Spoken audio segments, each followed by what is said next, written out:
આજે ભરૂચમાં મનરેગા કૌભાંડની એક એફઆઈઆર શ્રી જલારામ એન્ટરપ્રાઇઝ અને મુરલીધરન એન્ટરપ્રાઇઝ પર થયેલી છે, પરંતુ આ એફઆઈઆર માત્ર 7 કરોડ અને 30 લાખના નાણાકીય ગેરરીતિની થઈ છે।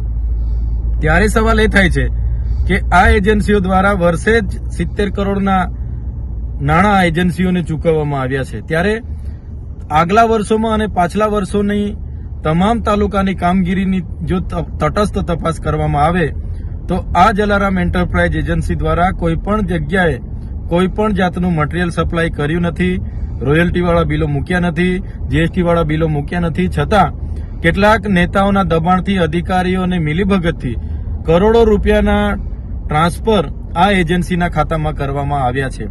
ત્યારે આગલા દિવસોમાં અમે કીધું હતું એમ કે મનરેગા કૌભાંડના માસ્ટર માઇન્ડ કોંગ્રેસના એક દિગ્ગજ નેતા, જૂનાગઢ લોકસભાના ઉમેદવાર હીરા જોટવા છે।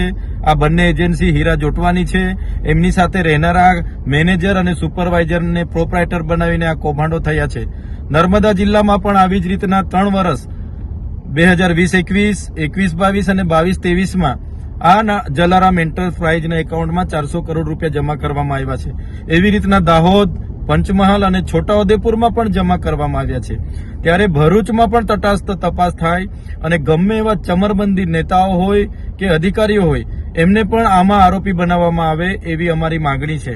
અમે આવનારા દિવસોમાં લોકોને સાથે રાખીને આ તમામ જિલ્લાઓની જિલ્લા નિયામકની કચેરીઓ, એસપી કચેરી અને કલેક્ટર કચેરીઓની ઘેરાબંધી કરીશું। જો આમાં ભીનું સંકેલવામાં આવશે, જો આમાં આગળ તટસ્થ તપાસ નહીં કરવામાં આવે તો આવનારા દિવસોમાં અમારે જન આંદોલનના માર્ગે જવું પડશે અને જે અહીંના સ્થાનિક નેતાઓ જે આ લોકો સાથે મળીને ભાજપ કોંગ્રેસના ભાઈ બનીને જે મનરેગા ગરીબોને રોજગારી આપનારી યોજનાના કૌભાંડો કર્યા છે, અમે કોઈ સંજોગોમાં ચલાવી લેવાના નથી।